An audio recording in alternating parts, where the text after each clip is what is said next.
I almost got kidnapped but didn't realize it until years later. Reddit. What is something catastrophic that has almost happened to you? When I was around 9 I went roller skating with my older friends who were around 12 years old. We had just skated out of our neighborhood area when I realized that I forgot something. So I skated home, which was literally 2 minutes away, got whatever and headed back. I find out that my two friends had crossed a small road while I was gone and had gotten hit by a driver who ran the red light. It was a hit and run. It was especially sad because one was a long-time ballet dancer and she was never able to recover from it. Years ago I was walking on the sidewalk during one of those Silent Hill days that San Francisco has sometimes. The entire world filled with fog. Every sound muffled. Still on the sidewalk. I turned to cross the street and paused for absolutely no reason with my hand up in front of me and felt something tingle on my fingertips. Something flat and yellow appeared and then disappeared in front of me in a flash at hip level without making a sound. It took me about 10 seconds to realize that what I had just seen was a taxi cab, streaming by at about 50 miles per hour, that had been unable to see the road and had driven onto the sidewalk. The tingle I felt in my fingertips was my hand touching the side of the passenger's side window. TL. Doctor, I am the luckiest methodiker on the planet. Mine was a few months after I'd turned 21. I'm from India and frequently make trips from my house in Bombay to one in another state around 1000 kilometers away. It's a 20-hour journey because I prefer buses over trains. I've been doing it for over 15 years. Always book the exact same seat. 4 seats down from the driver on his side. This particular time though, I booked my ticket late and instead got a seat on the opposite side of the bus. We'd just stopped for dinner, and once done, I got back to my seat and settled down with a book. As soon as we turned back onto the highway, there was a big thud and a lot of dust and glass flying around. Turns out a truck rammed into the side of the bus. No one was hurt more than a few scratches. However, in my usual seat, there was a lady, about 5 feet tall, and there was a huge block of wood that was stuck over her head. If I'd gotten that seat, I'd have been decapitated. Was quite a WTF moment, and gave me some perspective on life. TL. DR. Didn't get my usual seat on the bus, spared a decapitation. This isn't something catastrophic that happened to me, but still interesting. I'm 16 years old. And last year when I was walking home from school, I saw 2 little kids that couldn't be older than 9 were walking home a little bit in front of me. I assumed they were brother and sister. Anyway, me being so much bigger with longer legs, I eventually started to catch up to them, and right when I was about to turn off into my street, I noticed a car pulled up next to them and asked them to get in. My heart stopped when I heard the older one say, "But mister, we don't know you." After that I kept walking towards them and screamed out Lucy, Mark, because I didn't know their actual names, and they both looked at me. I ran up and said, "Guys, don't run off on me like that. Stay close." I pretended like I didn't see the car pulled up next to them and walked with them until the car drove off. They asked me who I was, but I just kept telling them to be quiet until the man goes away. When the guy left I told them not to talk to strangers and walked them home. I explained to their parents what happened, and I don't think I've ever seen more grateful parents. So it will be lost in the shuffle, but that's okay. I signed up to post this. Heck yeah. So my best friend when I was in 5th grade and he was in 6th grade was brutally murdered. We used to walk home from school together. He was a boy, I a girl, and I would usually go into his house for a bit just to hang out and eat Doritos. My mom never bought Doritos, so this was a big deal. However, for some reason this day I just decide to go home. No clue why. Later, around 3 hours later, I hear all sorts of sirens and stuff, and I run outside to see what is going on. I see that it is at Slade's house and start freaking out. He was my best friend. His parents are going insane. Turns out someone was robbing his house when he walked in. He promised he wouldn't tell. The robber murderer was a 16-year-old in our neighborhood, who left, then came back and tied him to a chair and brutally murdered him. Had I gone inside, I would have been murdered too. Nothing like being in 5th grade and knowing your best friend was murdered and you almost were too. I still miss that kid and I'm 26. I recently looked up the murderer's name, and he is on some prisoner website looking for pen pals. I wish someone had shanked him. Gosh. Back in the day I started working when I was 15 at a little pizza joint and finally saved up enough money around 18 to buy a set of wheels. No more rides from mom or friends. I was finally getting a little facial hair. And now I could buy my own ride. I was starting to feel like a grown up at last. I ended up getting a real clunker, but I was proud of it. And I daydreamed about swooning the ladies as I drove off the lot with it. On the very first night I had it, as luck would have it, it stalled out over some train tracks. Luckily I got it going again and spent a couple of days with my dad fixing it up. Anyway, one day I was driving and saw a kid rollerblading, so I pulled over to see if he wanted my old skateboard. I didn't really need it anymore, I figured. And I was trying to save this kid's dignity because once he got a little older he'd realized rollerblading would never be cool. Well, he flat out refuses a free skateboard for whatever reason, and then I see what I guess is his family walking up. And his dad looked pretty intimidating. I freaked out, thinking they might assume I'm trying to sell him drugs or kidnap him or something, so I just threw the skateboard in the back of my truck and got out of there before I became a registered 6 offender or some crazy it. TLDR. Possibly avoided becoming a 6 offender. My battle buddy throughout my enlisted army career was a soccer star back in high school. He wasn't at all shy about it, and would boast about how he had been a starting forward on the varsity team since his freshman year and had a standing school record for most goals scored in a season. On this occasion, I was leading a 5-man fire team from a support to a covering position for a recently failed cordon and search operation which we were now aiding our sister platoon in bounding back from. They were under pretty heavy direct fire and were pinned down without anywhere to safely move to. We approached the enemy's forward flank and established covering fires from a concrete enforced traffic control point. After a few minutes into the fight, I spotted something blur really quick just off the edge of my vision and come to a rest in the middle of my team. I looked over just as my buddy rushed towards it, not even 3 meters from me. Then my eyes went wide. It was a Russian F1 frag, lemon grenade. There wasn't time to even yell grenade. He kicked it so damn hard, it did the Beckham bend as it exploded about 20 meters ahead of us and 10 feet in the air. Apparently right over the enemy position. That would have been curtains for all of us if he hadn't have responded so reflexively. With the enemy now all either wounded or distracted by the screams of their now wounded, our guys were able to bound safely back over coverless terrain and out of harm's way. We then withdrew from our position without further incident. TLDR, army buddy kicked a frag grenade away from us, which took out an enemy advance. I was over at my friend's house, and they said they were going to watch a movie, and I asked what it was. They told me it was some new movie that looked really good, that it was about vampires. I told them I had homework to do, and it sounded mediocre. It was Twilight. TL. Doctor, I almost watched Twilight. I was driving down a country road at night. I saw a deer sign, and decided to slow down significantly for the upcoming blind corner. Came around the corner going about 20 km per hour as opposed to the 80 km per hour posted limit. In the middle of the ducking road is some idiot walking and wheeling his bicycle. I stopped about 3 inches shy of hitting him. If I had been doing 80 I would have had to dig a grave. Mom and I were coming home from the mall when I was 10. My mom says that she thinks the car behind us is following us. She makes a series of random turns, and the guy is still behind us. She sees a cop car sitting in the parking lot of a grocery store, so she pulls into the parking lot and drives up to the cop. The man then hightails it around us and out of the parking lot, flipping us off as he passes us. I'm still curious as to why he was following us.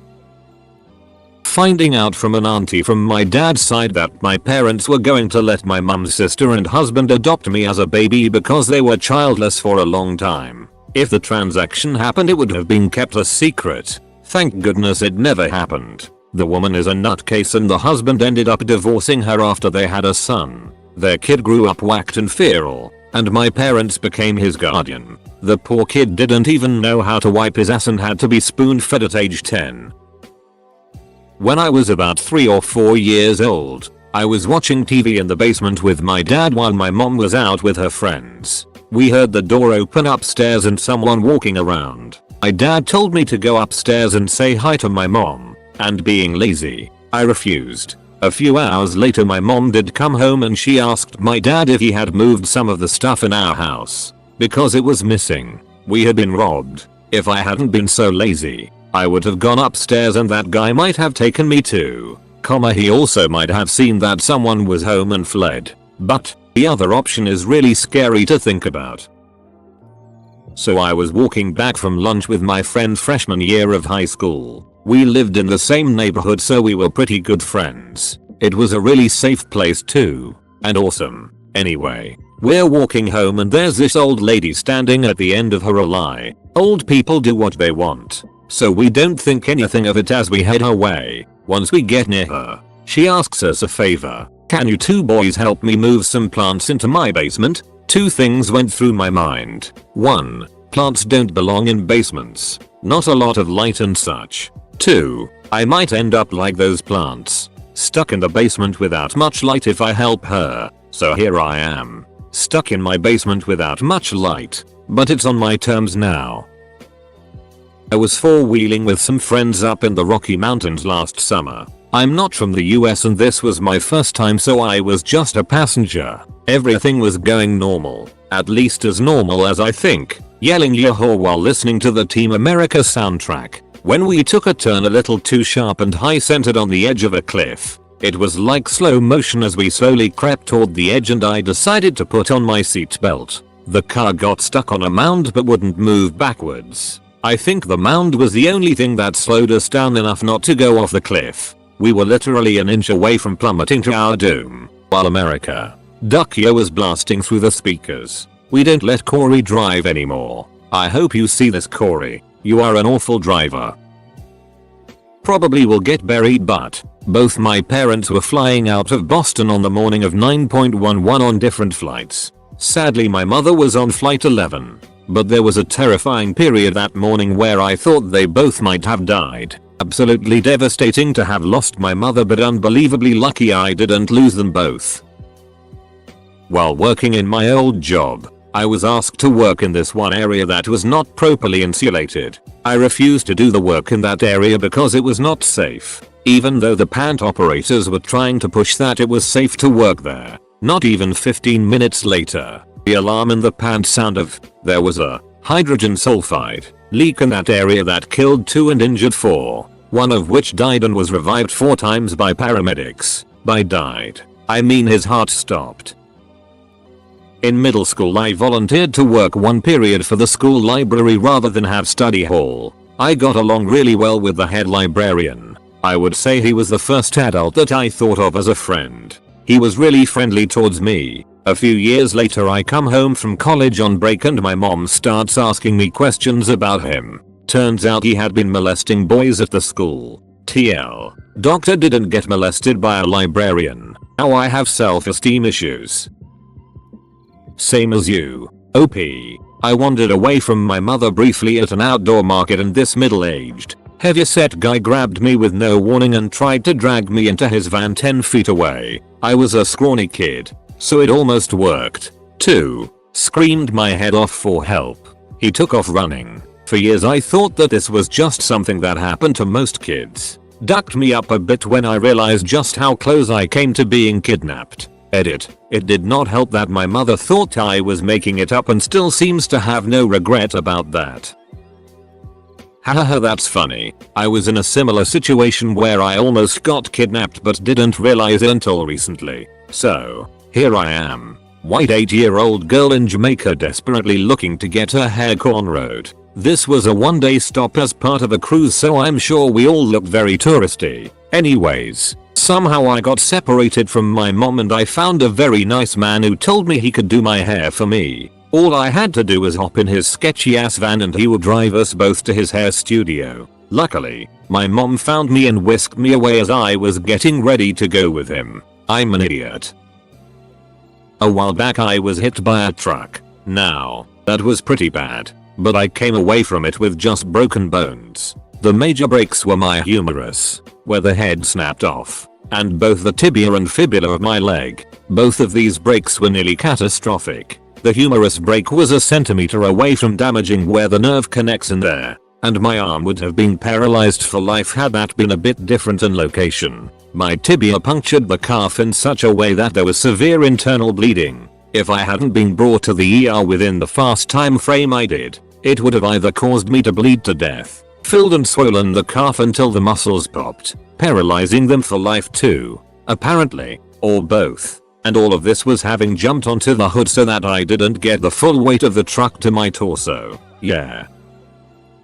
In August of 2009 I was riding at my local motocross track one evening. I was doing laps with a friend and right on straight into a 90-foot jump. Right as hit the beginning of the jump my bike bogged and lost a lot of power. I give it some panic throttle but I leave the lip without enough momentum and I had to bail off the bike mid-air. I slammed to the ground after about a 20 feet fall and still moving forward pretty fast. I ended up breaking both wrists and one required surgery. A couple weeks later I go in for a pre-op blood test and I end up getting a call shortly after and they told me my blood sugar was really high and I needed to get to the doctor. So, it turns out my blood sugar was way high and I had been ignoring the only sign of my newly acquired type 2 diabetes. I was peeing a lot. If I wouldn't have broke my wrists I don't know how much longer I would have gone on without knowing. And I don't know how much higher it would have gotten and what it would end up doing to me. So that's how breaking my wrists may have really saved me. Edit. As I read over that, I realize that it starts out pretty cool with a motocross story, but then ends with lame diabetes. Sorry for that. One time I was masturbating vigorously to this super hot girl and suddenly I stopped jerking just in time, so no homo. When I was a kid, I used to always sit in this same chair every day and watch Power Rangers after school. It was like clockwork. Well, one day, I decided I wanted to go to my friend's house and watch it instead, which was completely out of the norm. I come home after it's over to find that the entire ceiling had collapsed in the room where I would have been sitting. I would have been crushed. The look on my mom's face was priceless.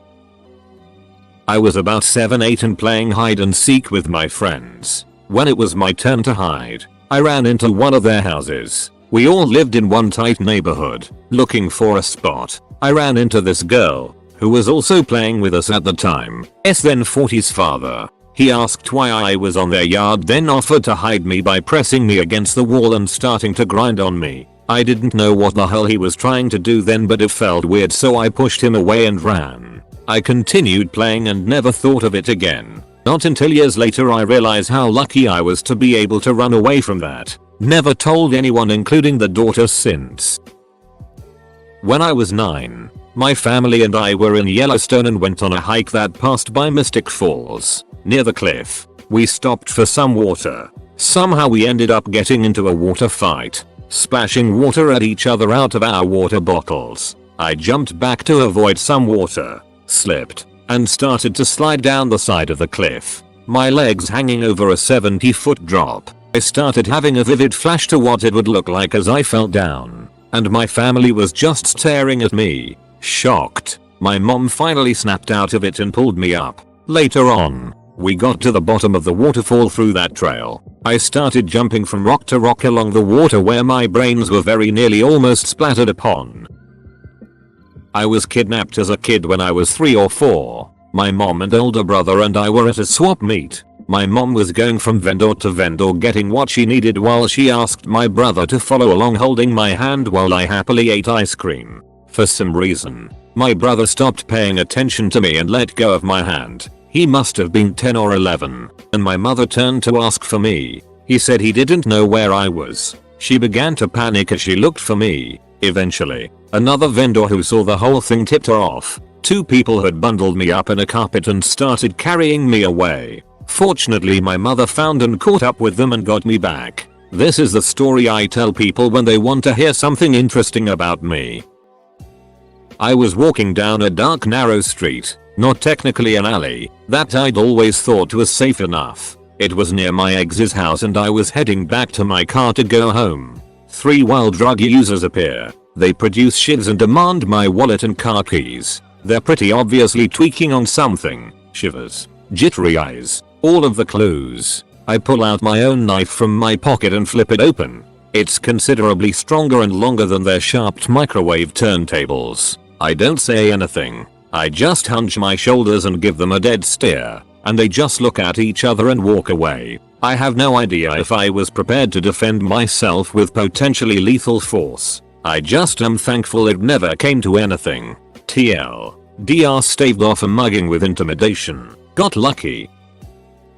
My brother and I were at our neighbors fishing in their pond. Their grandpa was a truck driver and had the cab of his truck parked in the front yard, without the trailer on it. I was at the pond with my neighbor and her mom, and my brother was riding his bike in the yard. The grandpa got in his truck and started to leave. All of a sudden my friend's mom starts running and screaming with her hands waving wildly in the air towards the grandpa's truck, screaming at him to stop. Apparently, my brother was riding his bike in front of the truck and it was so high the grandpa couldn't see him below. He started going and it knocked my brother off the bike and he went under the truck. He stopped right in time. My brother got knocked on his head from something under the truck and had tire marks on him, but he wasn't hurt. He could have died that day. So crazy. The grandpa stopped driving trucks after that happened. BC, he felt so bad.